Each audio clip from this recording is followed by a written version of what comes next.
Okay. Good evening and welcome to the Southern Illinois Monster Hunters team YouTube series called Backwoods Investigations. I am your host, Blimp, the leader of the Southern Illinois Monster Hunters team, and I am here with the Squatch Queen of Central Kentucky, Miss Connie Fox. How are you doing tonight, Miss Connie? I'm doing just fine tonight, thanks. Oh, thank you for having me. Thanks for coming on the show. No problem. All right, so how long you been doing squatching, Connie? I've been watching since 2013. What got you into doing it? Like, what hooked you on the subject of trying to prove Bigfoot to the scientific community? Well, what really got me started was I started watching these Bigfoot shows on TV. I got interested in it, but I never thought there was any around where I lived at. Mm-hmm. In the early spring of 2013, I had my very first sighting of one. Yeah. And I've been here ever since. Oh, can you describe what that what it was like? Well, I just come home from my sister's. It was just starting to get dark. And I had my headlights on. When I pulled in to come to the road where I live at, to go park to my driveway, off to my right is all woods. Uh-huh. And I caught movement over the edge of the woods. So I stopped my car and sitting there watching, and then as I watched, I could see something big walking along the edge of the woods. Finally, the headlights hit. When they did, what it was every bit 9 foot tall, walking on 2 legs, had long reddish brown hair, and as it was walking along the edge of the woods away from my house, it would turn and look back at me. Bet that must have been a hairy encounter. I couldn't believe what I was seeing because I never dreamt I'd see one. Mm-hmm. Yeah. And as it would look back, all I could see was red glowing eyes. Was you ever a skeptic before you actually had your encounter? I've never really seen any before until then. Never really even bothered looking for them then.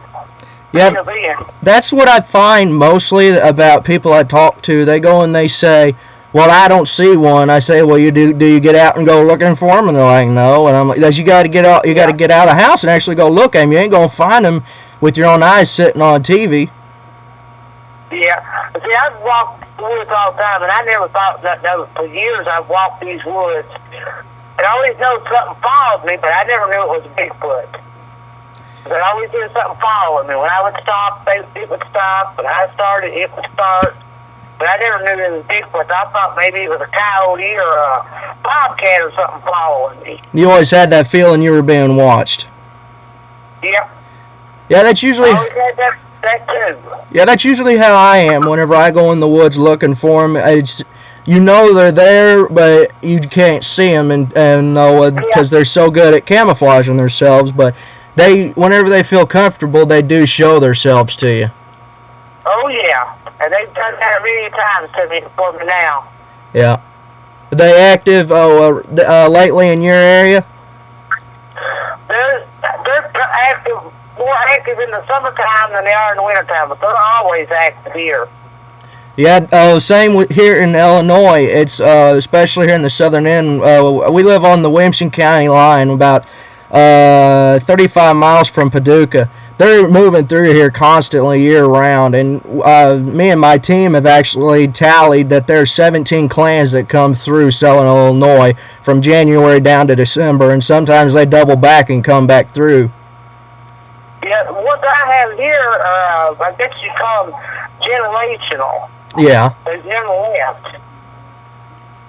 Yeah, you have a family unit that's stuck in the area. Actually, a pretty good sized family unit.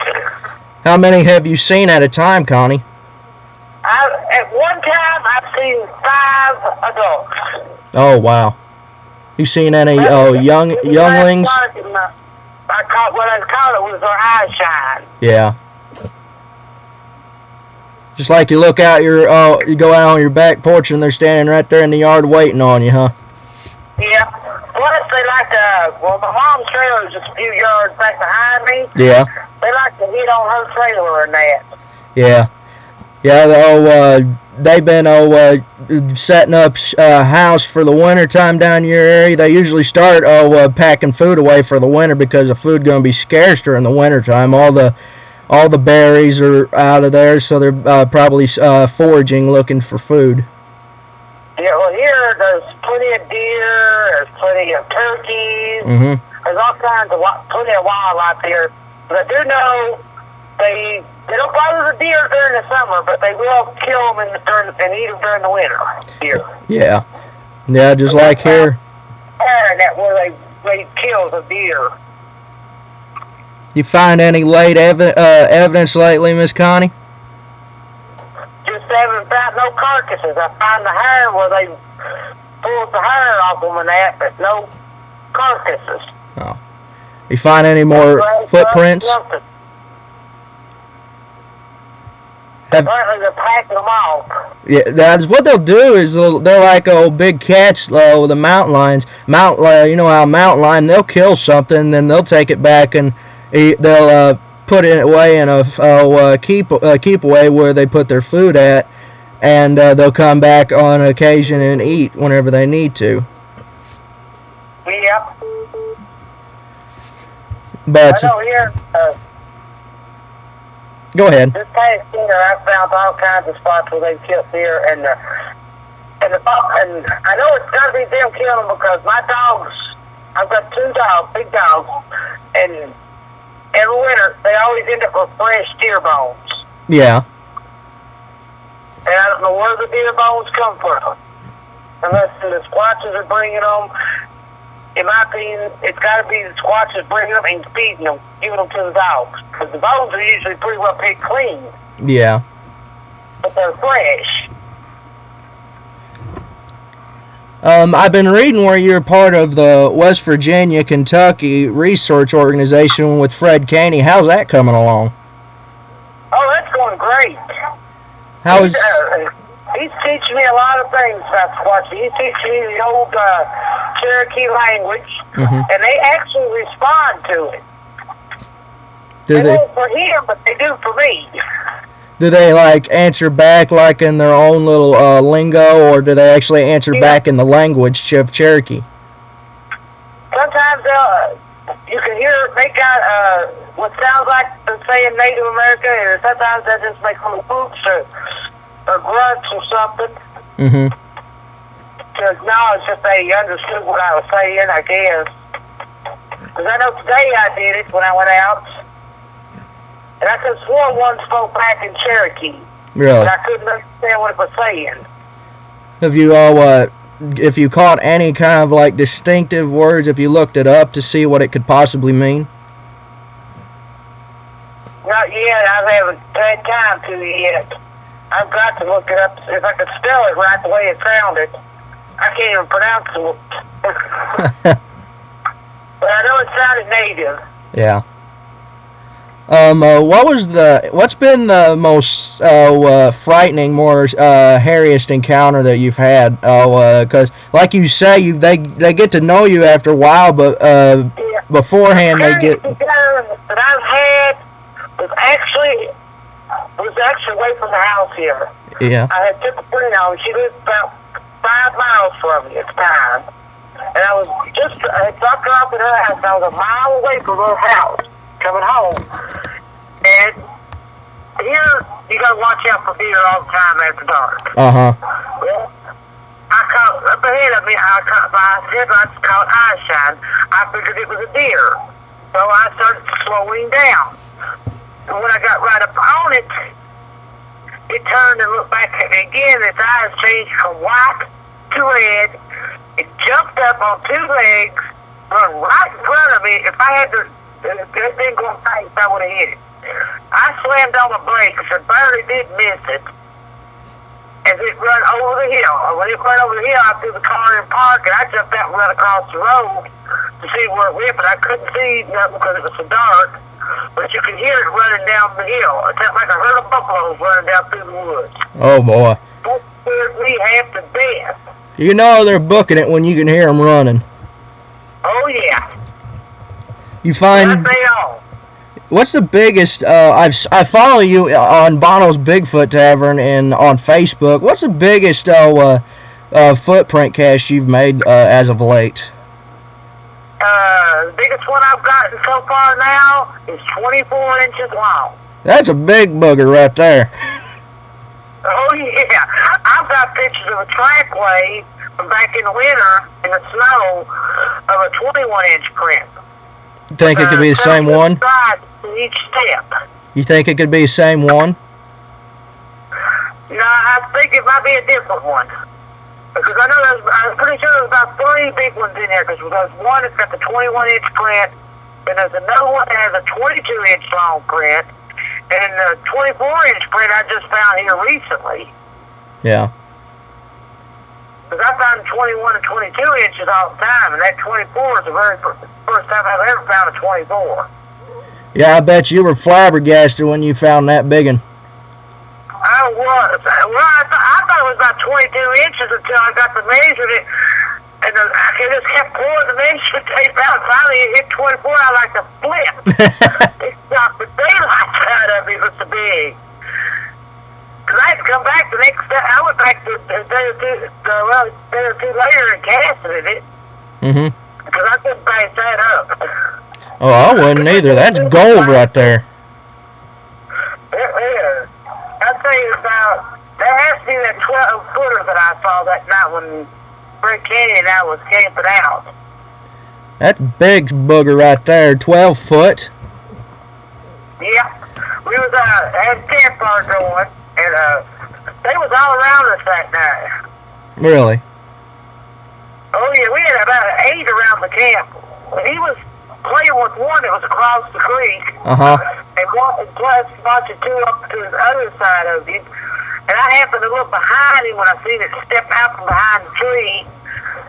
Stepped out for a second, looked, and then it stepped back in. And then another one stepped out and stepped back in. Oh, the peeking, huh? Yeah.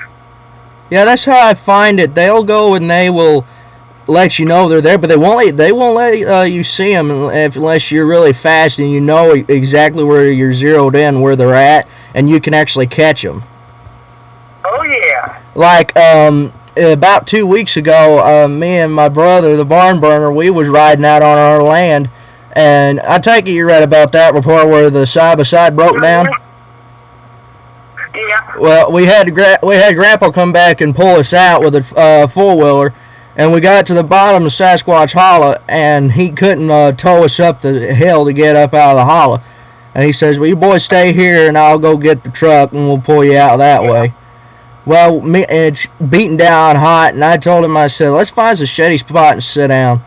And he's sitting there, and he picks himself up a twig, and he starts whittling on it with his knife, trying to buy time.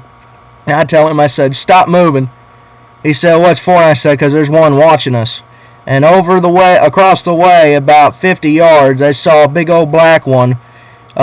He was squatted down, but I could easily tell he was a big one. He was probably about maybe 7.5 to 8 foot tall, probably about 500-600 pounds, probably 4 foot across on the shoulder, solid black, and he was just watching us. And you could see him blink and everything. You could watch whenever his muscles would twitch, if a horsefly bit him or something, you could see his muscle twitch, and you could see his lungs expand whenever he was breathing.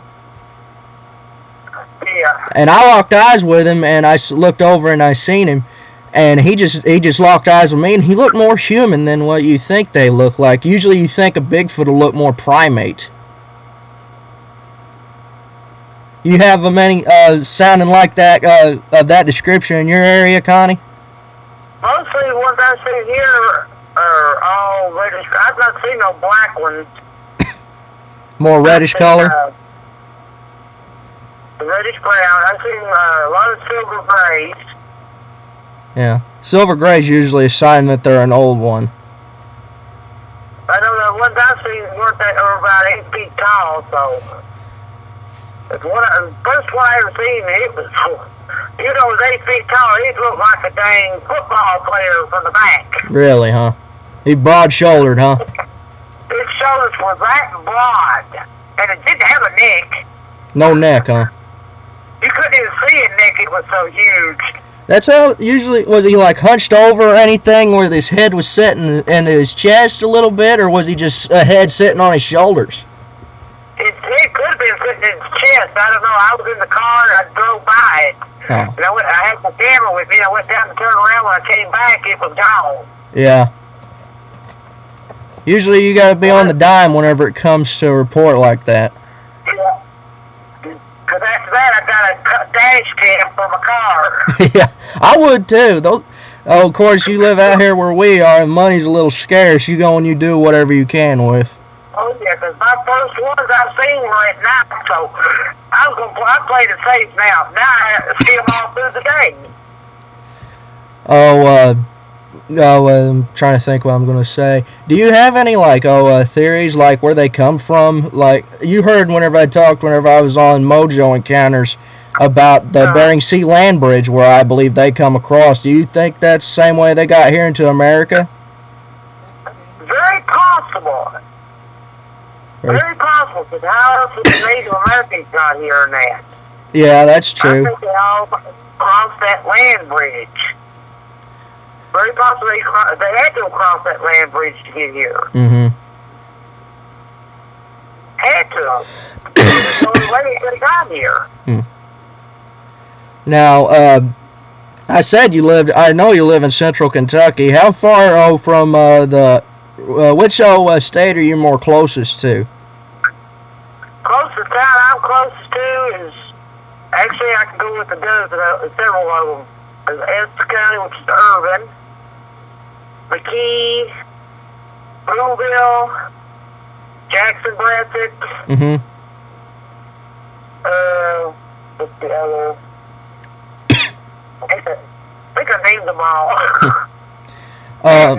Do you think that with Kentucky being right there on the edge of the Appalachian Mountains, do you believe all the stuff on TV and everything, like with mountain monsters, they're going and saying there's several clans throughout the Appalachians, and every clan's distinctive with the name. They're distinctive by traits or characteristics of the Bigfoot. Do you have any down there that fits those descriptions? I've never really paid no attention. Like a certain habit they have, or a certain sound they make, like... I know the habits of mine are pretty similar to Fred Caney's in Virginia. Mm-hmm.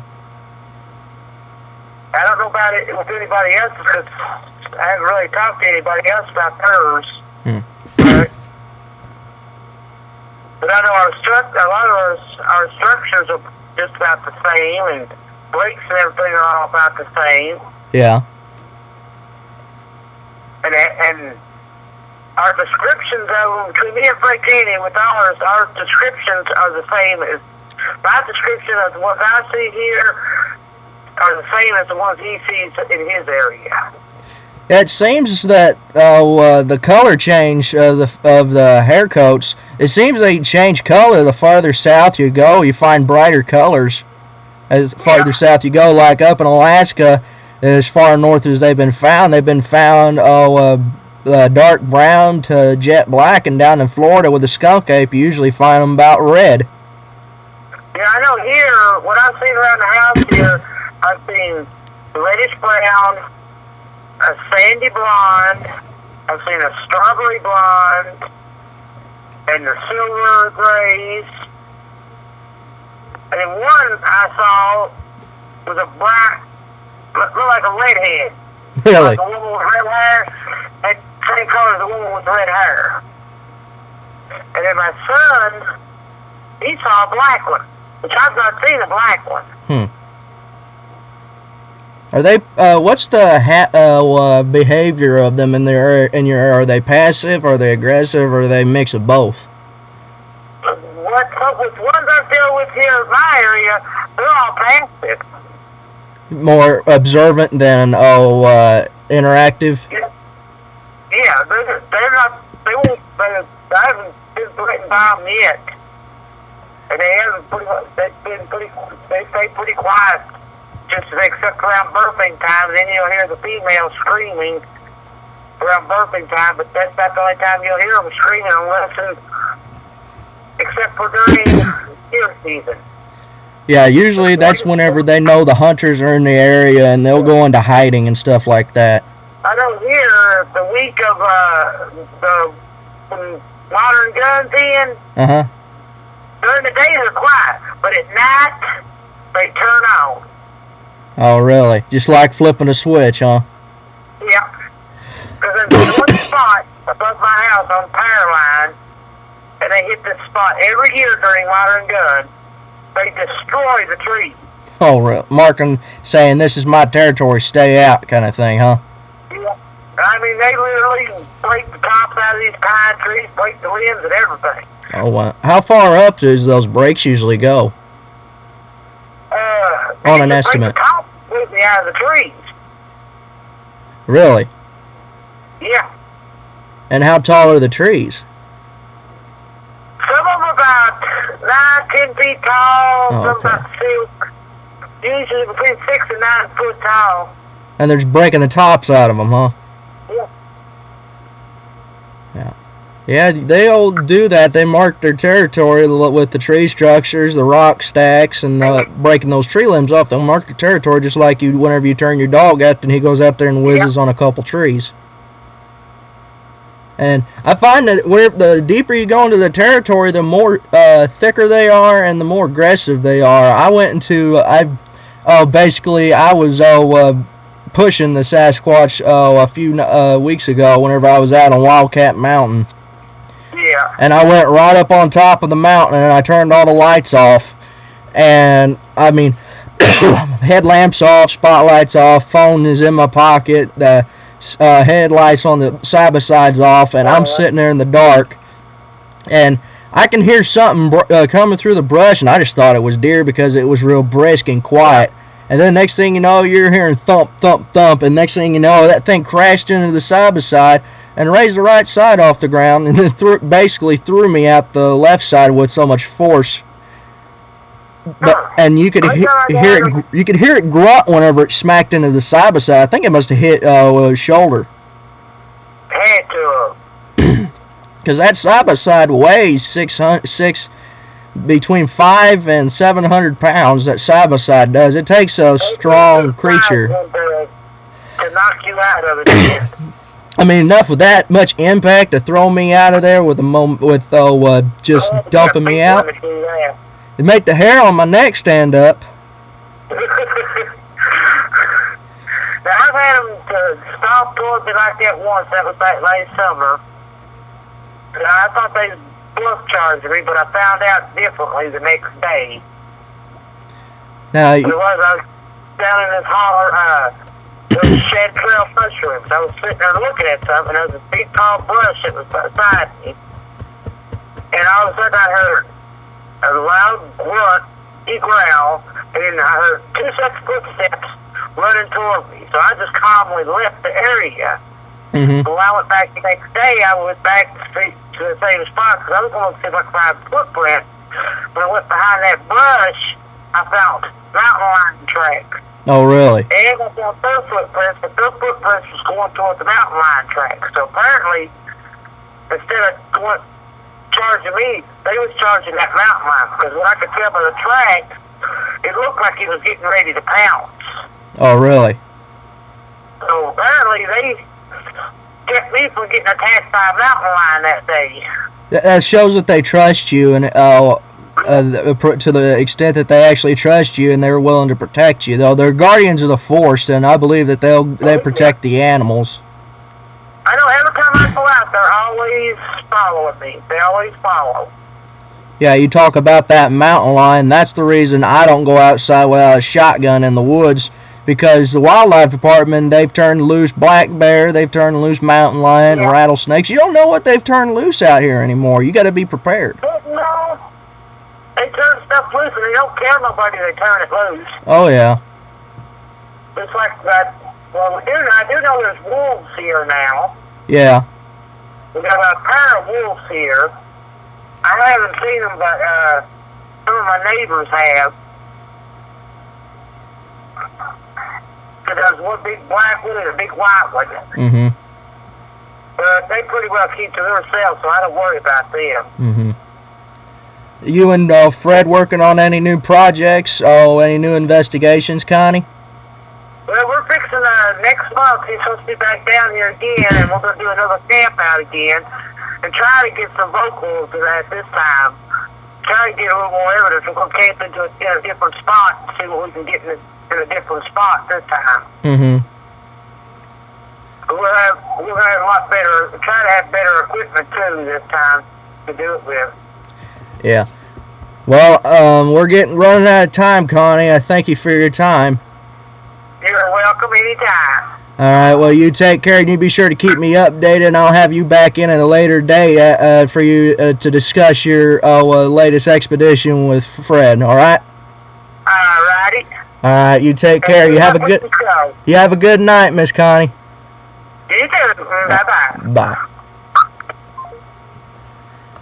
And that does it for the first episode of the Backwoods Investigations, starring your host here, Blimp. Thank you so much. Thank you for tuning in.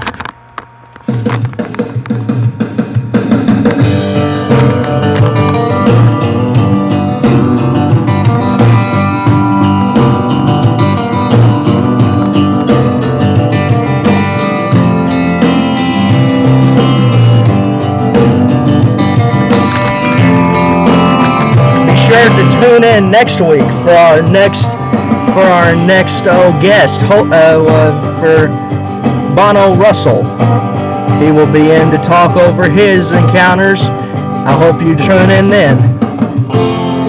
Stay squatchy, friends. Peace out, cryptos.